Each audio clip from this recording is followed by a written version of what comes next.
예, 오늘 첫 인터뷰는 새누리당 서울시장 예비 후보죠. 김황식 전 총리. 출마 선언한 지 이제 2주 됐는데요. 어떨까요? 직접 만나겠습니다. 김황식 예비 후보님 안녕하세요.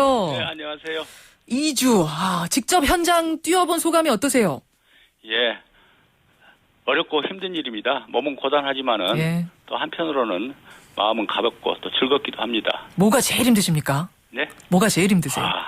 많은 사람들 만나야 되고 예. 또 많은 곳을 찾아가야 되고 예. 뭐 이런 것들이 힘들죠. 네. 캠프 이름이 황식이 형이에요. 예. 이거는 무슨 의미입니까?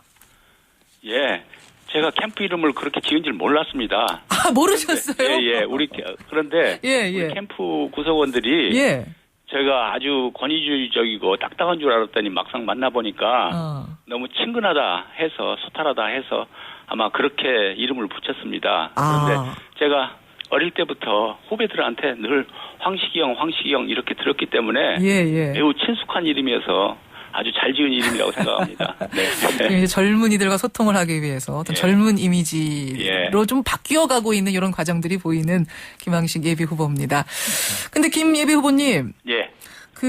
이 문제가 어제 오늘 워낙 뉴스가 돼서 제가 좀 먼저 질문 드리고 가야 될 것 같습니다. 예. 지금 당 공천위원회가 서울시장 후보를 김황식, 정몽준, 이해운 이렇게 3명으로 1차 압축을 했는데요.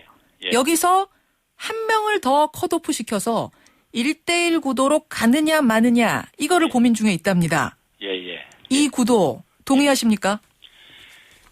저는 모든 것이 상식적이고 합리적인 기준에 따라서 처리해야 된다고 생각합니다. 예. 저로서는 말하자면 새누리당이 경쟁력 있는 후보를 선출하는 경선이 되기 위해서는 기본적으로는 2자 대결로 가야 된다고 생각을 합니다.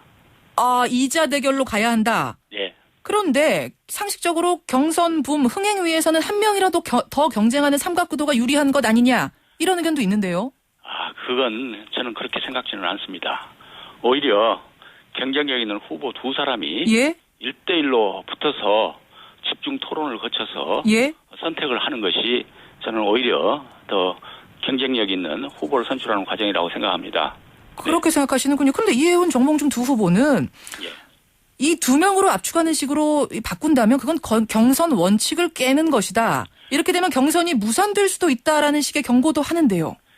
예, 저는 그렇습니다. 당에서 모든 점을 고려해서 2자 또는 3자로 결정할 수는 있다고 생각합니다.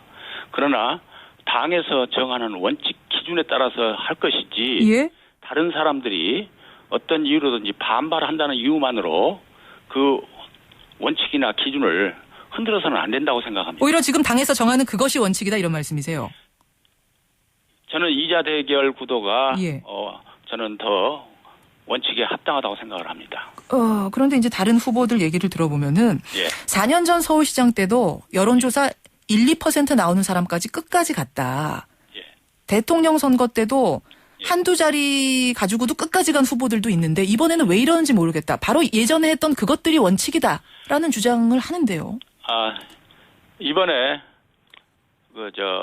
울산 경우도 2자 대결로 이렇게 압축한 것으로 알고 있습니다. 그렇기 때문에 제 말이 무조건 옳다는 취지보다도 모든 사항들을 정확히 종합을 해서 결정할 문제이긴 하지만은 그러나 당에서 정하고 있는 기준이나 원칙이 일부 반발한다고 해가지고 쉽게 흔들리고 변해서는 안 된다. 이렇게 생각을 합니다. 가령 예를 들어서 지난번 원샷 경선도 말이죠.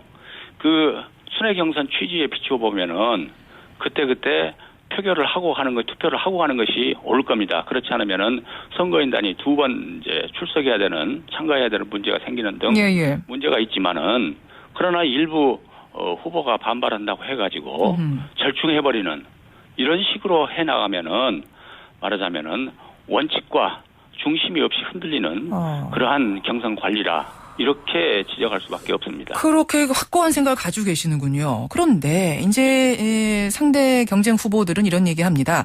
혹시 당 지도부가 이해운 최고위원을 이해운 예비 후보를 조기에 탈락시키고 김황식 예비 후보한테 표를 몰아주려고 지금 이 정몽준, 김황식 양강구도 만들려고 이러는 것 아니냐? 저는 가령 예를 들어서 이해훈 후보가 여론조사를 해서 그 표가 어느 정도 비율이 나오는지 이걸 봐가지고 과연 같이 본선의 경쟁력을 높이는 데 도움이 되는 후보인지 예. 아닌지를 신중하게 판단해서 결정해야 할 문제다. 이렇게 생각을 하고 지금 현재 상태로서는 예. 한 자릿수이기 때문에 2자 대결로 하는 것이 옳지만은 그러나 지금 여론조사를 다시 하고 있다는 것으로 하고 있는 것으로 알고 있습니다. 예. 그런 여론조사 결과 사정이 변화가 돼서 같이 하는 것이 좋겠다 하는 판단이 들면은 얼마든지 그렇게 할 수는 있다고 생각합니다. 네. 예, 정밀 여론조사가 지금 진행 중인데 그 결과를 일단 보자. 하지만 지금 상황으로 볼 때는 양자 구도가 훨씬 유리하다 이런 생각. 아니 누가 밀어준다라는 그 의혹에 대해서 어떻게 생각하세요? 사실 박심 논란이 계속 따라다니고 있는데요. 그건 우리 당원들이나 시민들께서 본선 경쟁력이 누가 있느냐 하는 기준으로 판단할 것이지 누구 힘이 어디에 있느냐 이런 기준으로 해서 판단하지는 않을 것이라고 생각합니다. 그러니까 박심은 있습니까 없습니까? 박심은 저한테 있는지 없는지 제가 모릅니다. 다만 박근혜 대통령을 도왔던 많은 분들이 저희 캠프에서 일하고 있는 것은 사실입니다. 예. 그러다 보니까 당연히 그분들하고 연관된 어떤 친박계 혹은 뭐 박심이 이쪽으로 작용하는 거 아니냐, 밀어주게 하는 거 아니냐 이런 얘기 나오는 건데요. 예. 제가 알기로는 친박계, 친이계 망라해서 많은 분들이 제가 제일 본선 경쟁력이 있다 해가지고 후원하고 있지 어느 한 계파를 중심으로 해서 그런 것을 지원하고 밀고 있지는 않습니다. 예, 그렇게 확고하게 생각을 하시는 거고 만약 양자 구도로 컷오프 방식이 정해지면서 이해훈, 정몽준 두 후보가 이런 경선 못 치르겠다라고 한다면 이거 그 경우에는 어떻게 되는 건가요? 그건 제가 관여할 문제가 아닙니다. 알겠습니다. 김황식 전 총리, 새누리당 서울시장 예비후보 만나고 있습니다. 그 부분은 하여튼 확고한 입장 가지고 계시고 공약을 한번 좀 들여다보죠. 공약 중에 하나가 신분 당선 연장 구간을 조기 착공해서 시청에서 강남까지 10분대 지하철 실현하겠다 이런 발표하셨어요. 그렇죠? 이해훈 예비후보가 강남시장입니까? 이런 비판하셨더라고요. 뭐라고 답변하시겠습니까? 저는 강북 균형 발전을 위해서 여러 가지 정책을 내놓은 가운데 하나입니다. 상업지역을 비강남권에 확대하겠다. 그리고 강남과 강북 사이에 접근성이 더 확보돼야 강북 발전에 도움이 되겠다 하는 이런 취지이기 때문에 결코 강남을 위한 것은 아니다.